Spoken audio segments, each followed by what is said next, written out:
Hey there, Alex Kidman here with my quick video review of the Laser NRGVault Outdoor Activity Powerbank 10,000 milliamp hour, which is, well, to the surprise of nobody, a portable power bank. And portable power banks are nothing new, of course. There are tons and tons and tons of them out there. But what marks this one out as special is that it's meant to be designed for outdoor activity, sort of. It says it's ready for outdoor use, and that's true to an extent. So let's take a look at the design. The design is actually pretty simple. It's mostly wrapped in this black rubber, which gives it a nice kind of grippy feeling on this end, although completely smooth on this end. Not entirely sure why it's not completely rubber wrapped. You get a simple little carabiner for attaching it to anything you might want to attach it to, I suppose. On one end, they do note in the tiny little instruction pamphlet that the carabiner is not really for use elsewhere, so please don't try and climb mountains with this carabiner, people. It would end badly.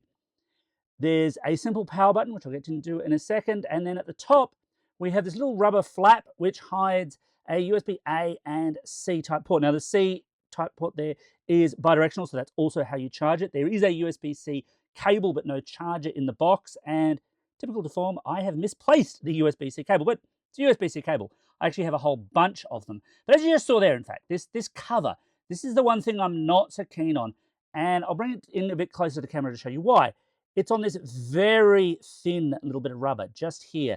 And I honestly reckon like that's going to be the thing that breaks first on this without a shadow of a doubt. And that's important because this particular power bank is IP rated for water resistance.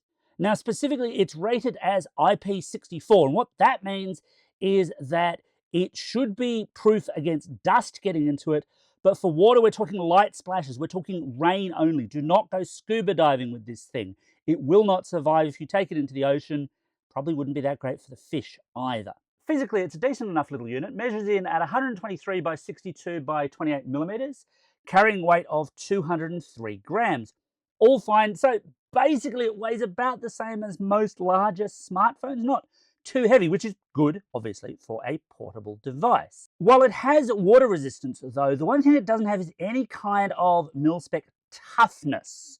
It's just got the rubber to protect it. It's basically just said it's ready for outdoor use, and there's some pictures there of how you might use it, which could be interesting in terms of the way Australian consumer law works. But have I taken a hammer and given it a good bashing? Well, no. I mean, I just gave it a light tap then, and I'm sure it'll survive that. But don't do this, people. I mean, look, I've got a whole video on why so many of the videos that try and do this kind of thing are just destruction porn. But the reality here is this is not specifically like shock or drop rated. So if you're thinking, hey, this is the one for me because I do really extreme stuff where this is going to get bashed around, yeah, I'm not certain it would survive that. Most, to be honest, most power banks would not. However, it's not just a power bank, it's also a torch. A long press on the button on the side here will bring the torch into life, and it's reasonably bright, although it's fairly small, obviously. Oh, look, light. And it actually has a variety of different intensities, as well as a flashing light pattern. Sorry for anyone with sensitivity, but obviously if you needed that for SOS purposes, then that could actually be quite a good and useful thing.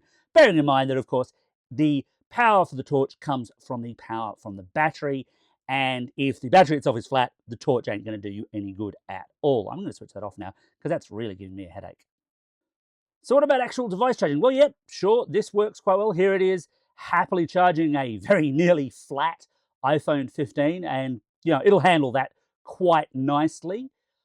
It's also rated for 30 watts power delivery, so you can actually charge a laptop from it. So here I've got the HP that I'm testing at the moment, and it is taking a charge from it. I mean, this one is fully charged at the moment, this laptop I should say, but it will take a charge. Now, there is a catch here though, because laptop batteries are naturally bigger than phone batteries, and in my testing, adding just a couple of percentage points to the battery of this thing eats up about half of the battery-ish. Now, I say ish there because this truly is a power bank that you could torture Jean-Luc Picard with, because the way it tells you how much power it's got is via these 4 lights.